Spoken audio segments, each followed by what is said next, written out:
E já estamos aqui no nosso cantinho de oração, nosso oratório, né? Aqui nós temos a imagem de São Padre Pio, né? Sempre nos acompanhando, Nossa Senhora do Rosário, e também aqui atrás a Sagrada Família, Nossa Senhora, São José, muito importante. Vamos começar o mês de março agora, e é um mês inteiro dedicado a São José. E embaixo o menino Jesus completando a família de Nazaré, o crucifixo e as velas. E desse lado, Jesus com o seu coração santo, né? Seu coração cheio de amor por cada um de nós, o Sagrado Coração de Jesus.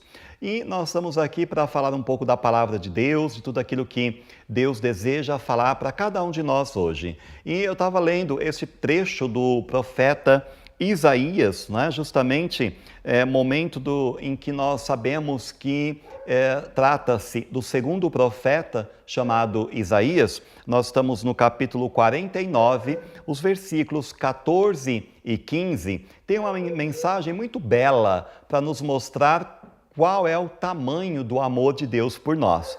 E o período em que foi escrito esse texto, né, é justamente o período em que Isaías está lá na Babilônia, juntamente com grande parte da população israelita que foi levada à força para a Babilônia pelo exército de Nabucodonosor por volta de 587 a.C. Agora, o povo de Israel sempre acreditava que Deus castigava os pecadores. Então, pelo fato deles terem sido invadidos, a Terra Santa ter sido pisada pelos infiéis, então eles diziam, nós merecemos porque nós cometemos muitos pecados, nós cometemos muitas falhas, fizemos o que era abominável aos olhos de Deus. Lembrando que a palavra abominável sempre é uma palavra que se refere à idolatria, à apostasia de alguns momentos da história do povo hebreu. Né? E a palavra em hebraico era teová.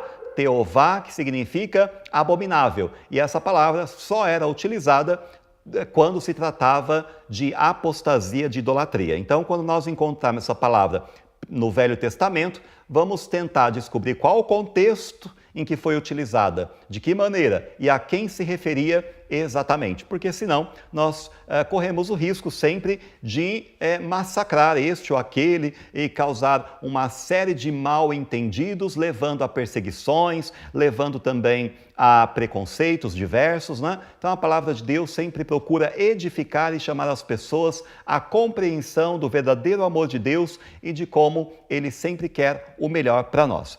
Então, veja bem, né?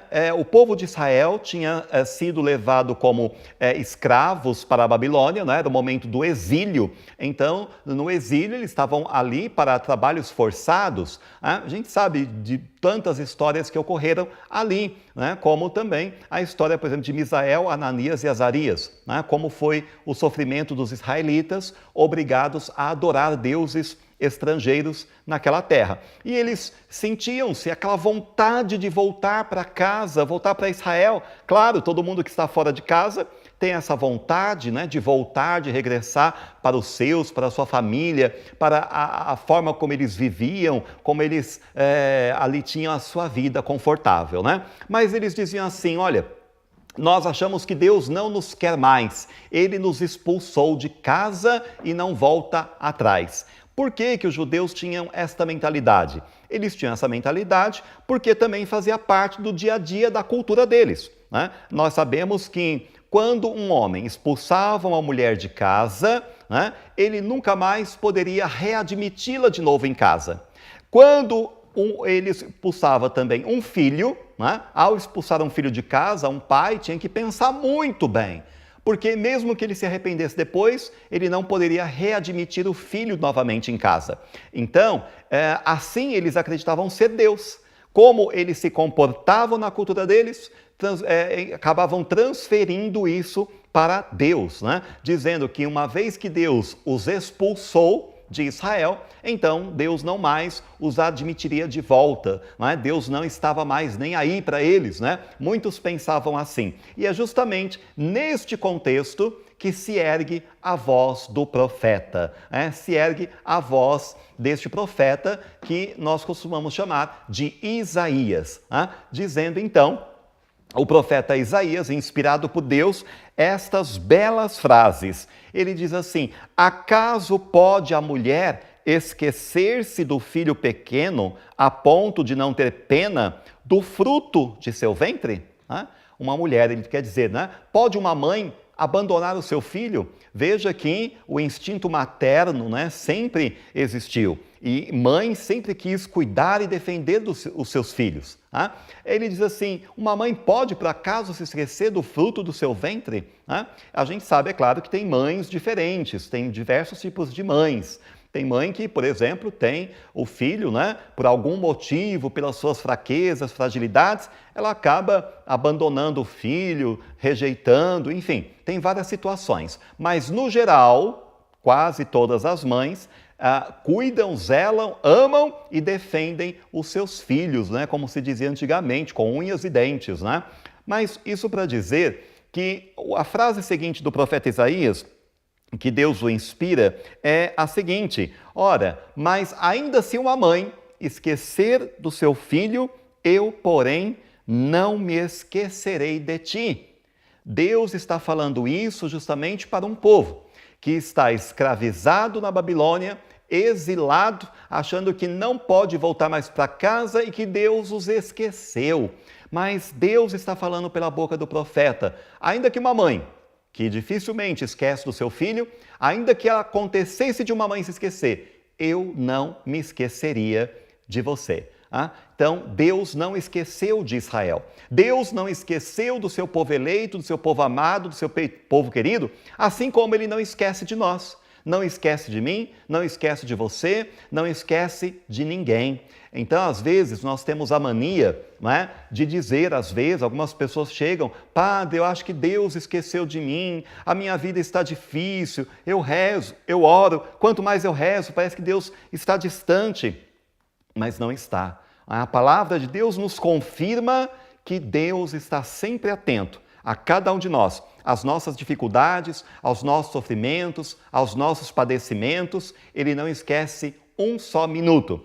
Claro que tem muitas coisas que acontecem na nossa vida fruto do pecado, fruto do próprio pecado humano, seja da própria pessoa ou das pessoas que rodeiam, que o rodeiam, mas tantas coisas ruins. Agora, muitos pensadores da igreja, e aí nós lembramos também de São Tomás de Aquino e também do próprio Santo Agostinho, que escreveram tratados e tratados sobre a origem do mal, sobre por que acontecem coisas ruins na vida de uma pessoa. Mas, apesar de toda a busca, tanto de São Tomás, Santo Agostinho, Santo Anselmo e tantos outros santos e doutores da igreja, ninguém poderá dizer os grandes mistérios insondáveis de Deus.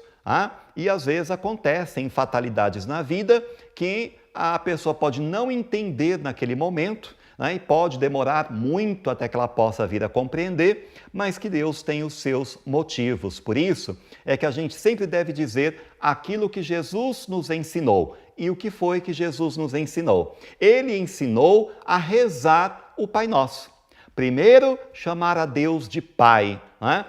Olha só, todo mundo tinha Deus até então como um Senhor, um soberano, quem sabe um juiz, sempre alguém parece que muito distante da vida das pessoas. Jesus, pelo contrário, tinha esta proximidade tão grande com Deus que ele não só por ser o Filho de Deus e tinha o direito de chamá-lo de Pai, mas quando ele nos ensinou a rezar, a orar, ele também disse, quando orardes, dizei, Pai que estás no céu. No Evangelho de Lucas, Pai que está no céu. No Evangelho de Mateus, Pai nosso que estais no céu.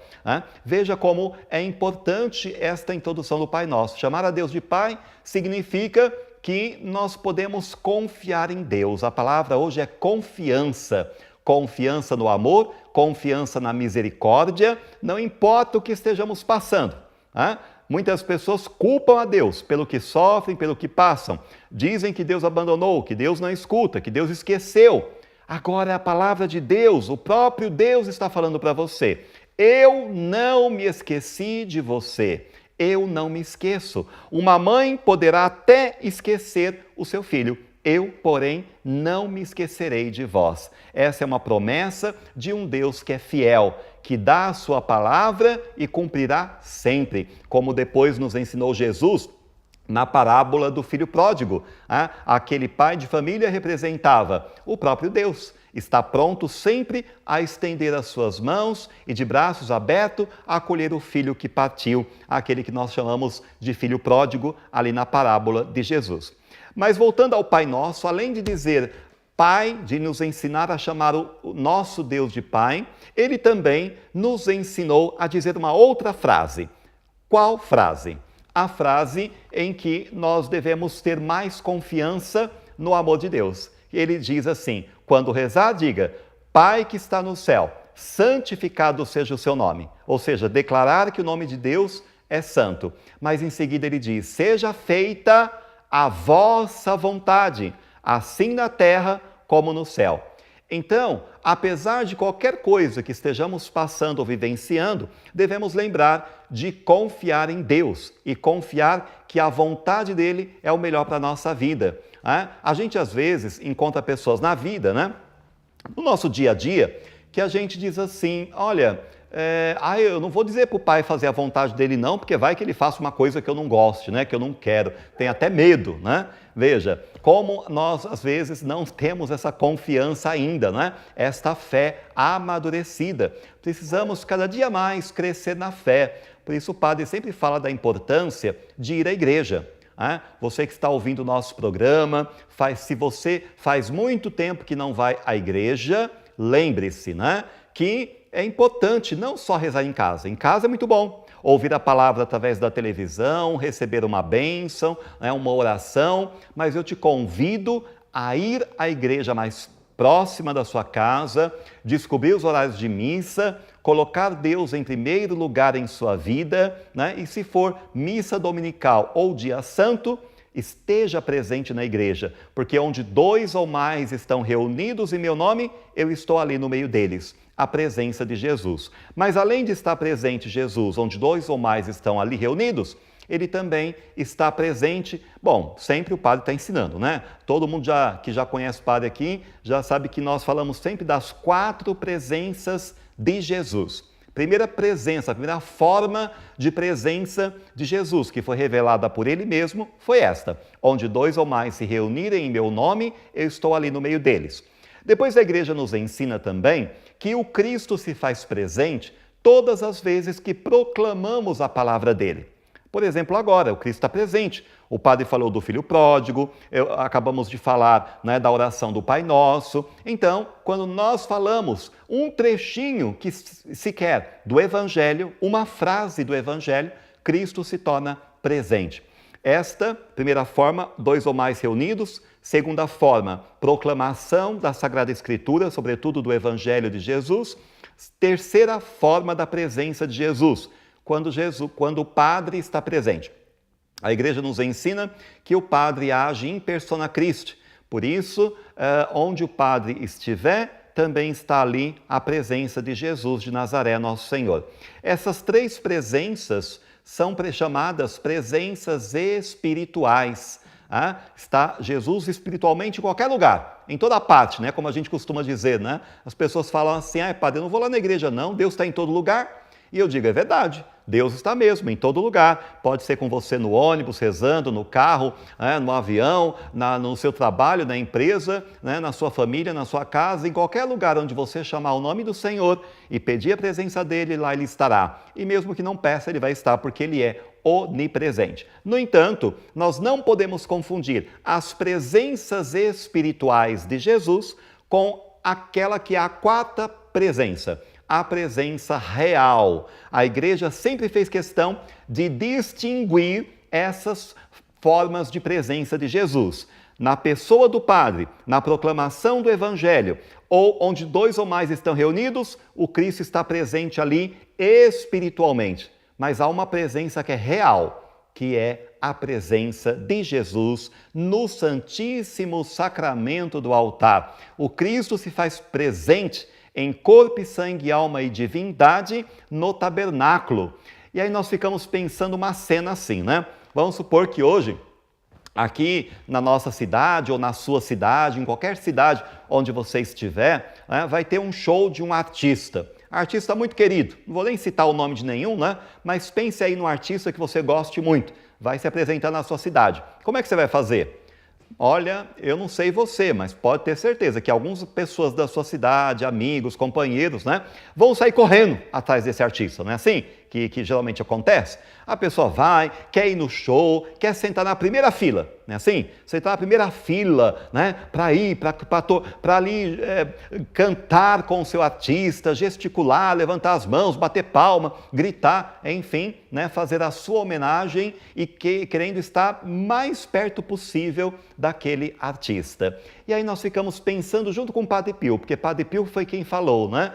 Olha, se todo mundo soubesse da maravilha que acontece no altar, no momento em que o padre toma aquele pão e diz, isto é o meu corpo. Toma o cálice e diz, este é o cálice do meu sangue. A maravilha da transubstanciação, a maravilha do sacrifício de Cristo, presente ali, diante de nós, como se o próprio Calvário de 2000 anos atrás estivesse presente. Né? Padre Pio falava assim, se todo mundo soubesse desse grande milagre que acontece, não haveria soldados suficientes para organizar as filas das multidões que encheriam todas as igrejas atrás do seu Senhor. Isso tudo para dizer, né, que embora Deus esteja presente em todos os lugares de forma espiritual, há essa presença que é a presença de corpo, sangue, alma e divindade do próprio Cristo na hóstia consagrada, no Santíssimo Sacramento. Por isso que nós, quando passamos em frente a uma igreja, costumamos fazer o sinal da cruz, né? Nós já falamos isso aqui no nosso programa. Nós fazemos o sinal da cruz para cumprimentar Jesus e também para reconhecer uma profissão de fé, para dizer, Senhor, eu sei que o Senhor está aí nesta igreja. Então, sempre que você passar em frente a uma igreja, se você já tem o hábito, muito bem, continue fazendo o sinal da cruz, pedindo a Deus a proteção, pedindo a Deus uma bênção, uma graça, cumprimentando Jesus, dizendo que você crê que Jesus está lá dentro daquela igreja, não só espiritualmente como no resto do mundo, mas está também fisicamente naquele pão consagrado, na Santíssima Eucaristia,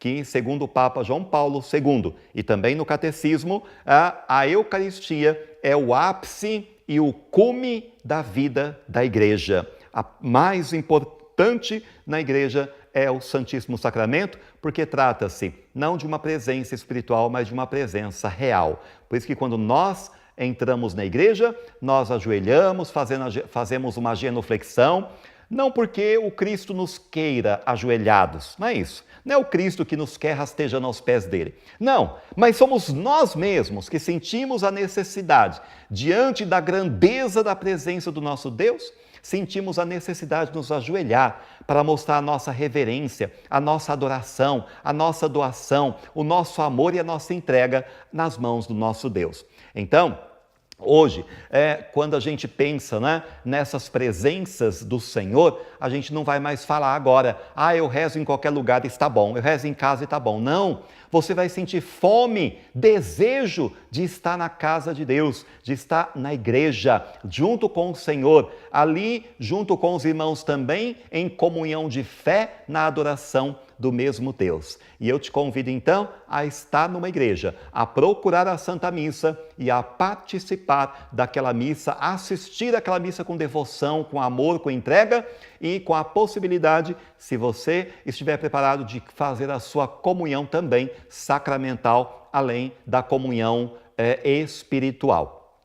Terminando agora esses minutos de reflexão da Palavra de Deus, hoje nós ouvimos um trecho belíssimo da Palavra de Deus transmitido pelo profeta Isaías. Nós vimos o capítulo 49, eu te convido a marcar para que você possa ler mais tarde, em outro momento, você possa sempre se lembrar que Deus está com você e que Ele nunca se esquece. É o capítulo 49 de Isaías, o versículo 14 e 15. Ainda que uma mãe se esqueça do seu filho, que você sabe que é difícil, eu não me esquecerei de ti. né? Mas pode acontecer de uma mãe esquecer. Mas Deus está dizendo, o meu amor é maior do que o amor de mãe. Né? Eu amo, né, mais ainda, porque uma mãe poderia até se esquecer, mas eu não me esquecerei de ti. Não importa o que você está vivendo, o que você está passando, a situação que você está enfrentando.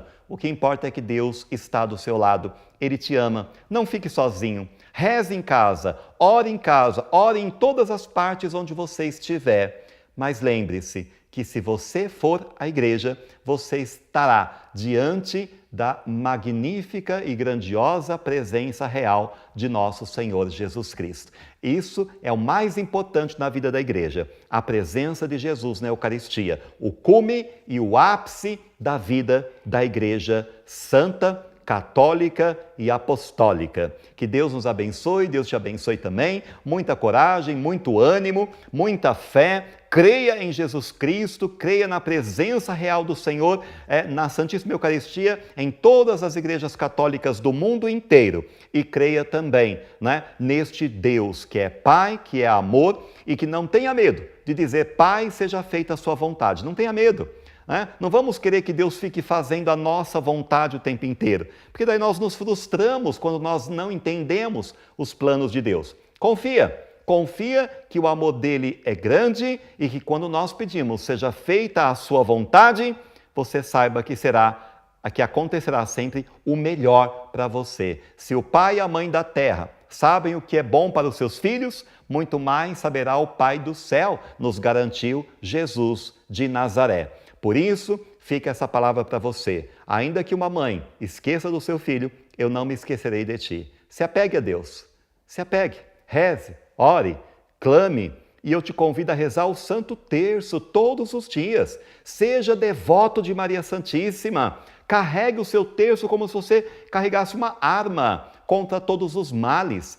Carregue no seu bolso, durma com um terço debaixo do travesseiro, mas, sobretudo, reze o terço. Reze, porque clamando a Deus, por intercessão da Virgem Mãe de Deus, Mãe do céu, Mãe dos homens, Mãe da humanidade, ela sempre estará pronta a interceder por nós, nos ajudando a pedir ao seu Filho. Porque Maria Santíssima, como diz aí, por aí, é assim, com Jesus de Nazaré. E se você quiser ficar assim com Jesus, fique assim também com Maria Santíssima, nossa Mãe amada e querida. Vamos agora para os nossos momentos de oração.